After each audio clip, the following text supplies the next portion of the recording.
Hey, this is the World Advice Channel too. What I want to talk about today is a topic of the top 5 ways we can make the world a better place. Now, even though making the world a better place would be a very hard and complicated thing to do, specifically relating to certain particular, um, you know, things that need to be done to make the world better, like global warming, you know, better resource management, and so on and so forth.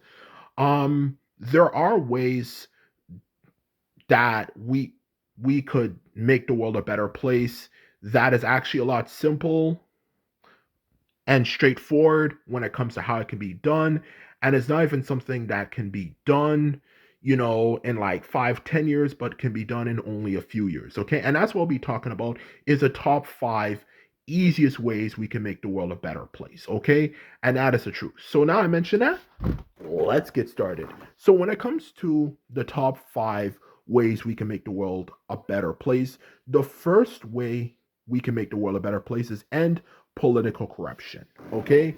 And this one is definitely a very, very, very big one. Okay. Now, of course, the question, of course, a lot of people are going to have is how are you going to end political corruption? It's been around for thousands of years. It's very complicated and so on and so forth. Well, the answer to that, of course, is like anything easier said than done. But the fundamental solution to it is actually, at least when it comes to the solution, is actually quite easy. And the best way to end political corruption is to simply, of course, prevent politicians from being able to use public funds for their own personal use. That is the truth. And the reason why it is best to prevent that from happening is that obviously, as anyone who's understands history, corruption is the best way to end a civilization, okay? Let alone in today's world, a nation. But anyway, regardless, it's the same thing, okay? Because corruption prevents people from, of course, because people who are corrupt are putting money into their own pocket. It prevents people from, being able to get people, other people for that matter, to do things that help maintain the civilization, like obviously like roads, buildings, and so on and so forth.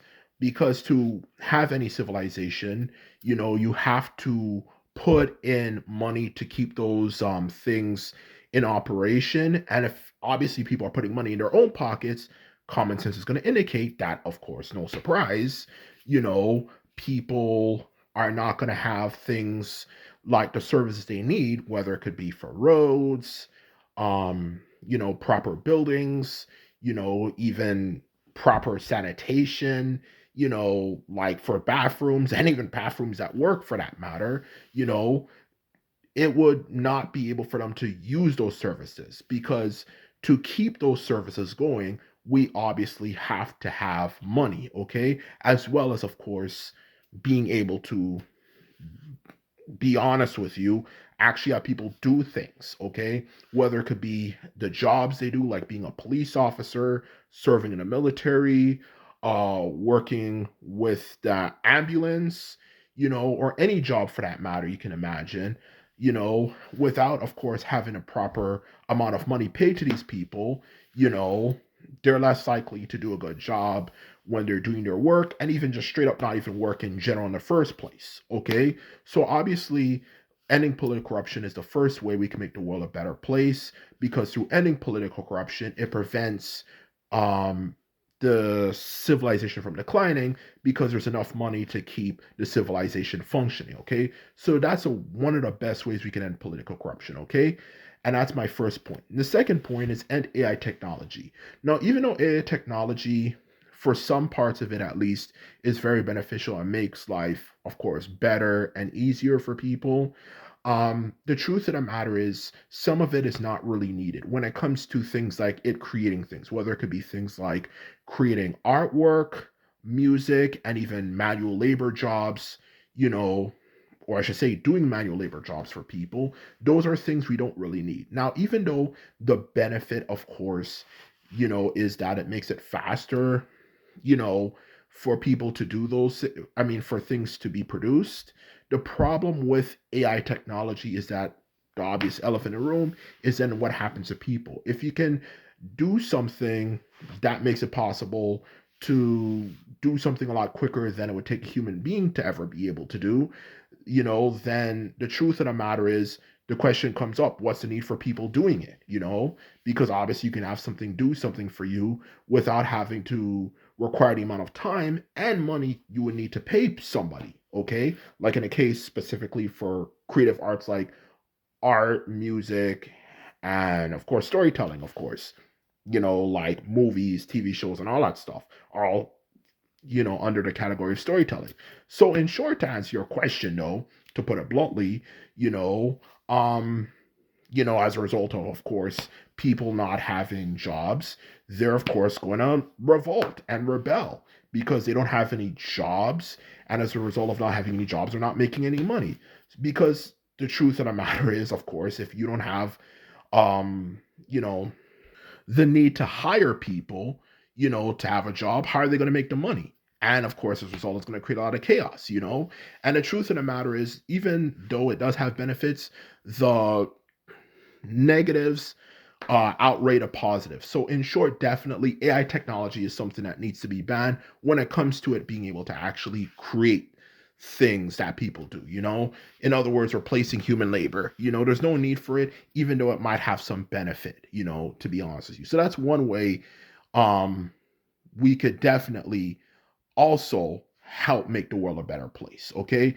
The third one, of course, is that might catch people off by surprise, is figure out how we can make people happy. Now, this one, of course, is a bit random or something for that matter, to be quite blunt and honest with you, for a lot of people, but it's definitely very, very relatable because the truth of the matter is, and this is a very good question I want to ask though, in honesty, what's the point of living life if you actually put the effort to get the most life has to offer and you're still not happy? Okay, that is definitely one of the worst things that can happen to society, because then it makes people have an existential crisis and they wonder what's the purpose of life.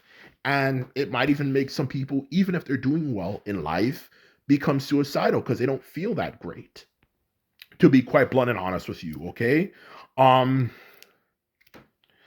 to tell the truth. Okay, so that's definitely one way we definitely, um or I should say, another thing we need to do to make the world a better place. Okay, now how we're going to do it, I don't know necessarily, but whether it could be maybe through biological, development, like genetic um enhancers or something to make us feel happier more easily, or even technological or whatever.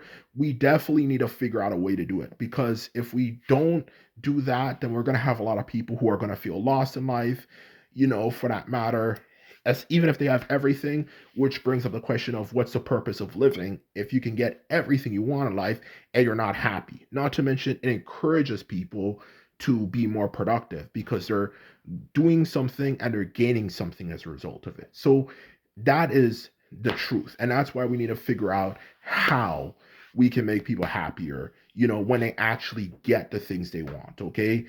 For that matter. In other words, to sum it up, if you don't get it, actually feel as happy as they expect to feel when they actually become successful, and that's the truth of the matter, okay? So that's the third point. Now, the fourth point is to end discrimination against intelligent people. Now, as we all know, intelligent people make the world run. To be quite blunt and honest with you, okay? Um, they're the ones who lead the world into the future, okay? Even when you look at the history of the world, the amount of people who actually really led the world into the future, compared to the everyday person who didn't really do anything with their lives, is actually extremely small. We're not even talking about 1%. We're talking about like lower than that, like 0.5 or even 0.1% of the world actually did things, that help make the world a better place, when it comes to like developing good ideas. Okay, so that is the truth of the matter. We need intelligent people because they're the ones who lead the world into the future. And even if they're not able to come up with ideas, they're very brilliant, so they can figure out problems and make our very complicated world we live in with technology work better, okay? And ending discrimination against them will help make the world a lot better, okay? Because they're the ones who are going to lead us in the future. So that's a fourth point, okay? Now, the fifth and the last point is have a better political system, okay? Because the truth of the matter is when it comes to this one, what this one means is that when it comes to having a better political system is that we have a system that actually makes sense, okay? you know instead of course having a political system where they take things that people care about, like on one side the good self-defense laws and the other side good environmental laws.